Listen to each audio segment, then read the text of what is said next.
अजय मल्हार क्रांतीची काय भूमिका या विधानसभा निवडणुकीमध्ये असणार आहे? किती मतदारसंघामध्ये आपल्या समाजाचा प्रभाव असणार आहे? आत्ता आपण महाराष्ट्रामध्ये 51 मतदारसंघ असे आहेत की जे आपण 15,000च्या पुढं मतदान ज्या ठिकाणी आहे त्या ठिकाणी आपण सभा करतो आहे, बैठकी करतो आहे, कोपरा सभा करतो आहे. आपण शिरूरपासून 3 तारखेला चालू केलं आणि त्याच्यानंतर आज पंढरपूर या ठिकाणी आहे.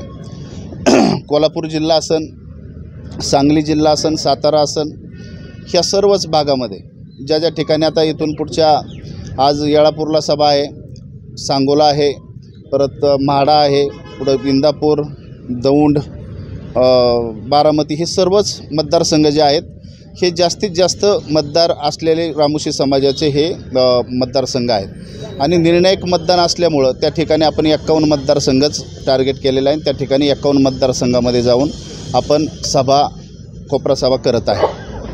कुठल्या पक्षाच्या सोबत राहणार आहे समाज? नाही, आपण आता भारतीय जनता पार्टी व महायुतीच्या बरोबर आहे.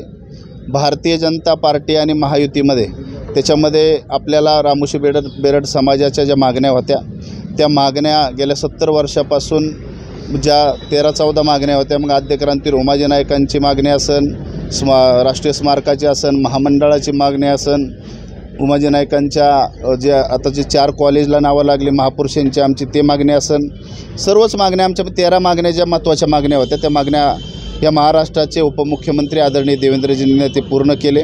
आणि जय मल्हार क्रांती संघटना ही घटक पक्षामध्ये आता आहे आणि महायुतीचं सरकार आणण्याकरता, महाराष्ट्र राज्याचे मुख्यमंत्री देवेंद्रजी होण्याकरता महाराष्ट्रातला 70 लाख रामोशी बेरड समाज हा एकत्र आलेला आहे, एका पटलावरती आलेला आहे.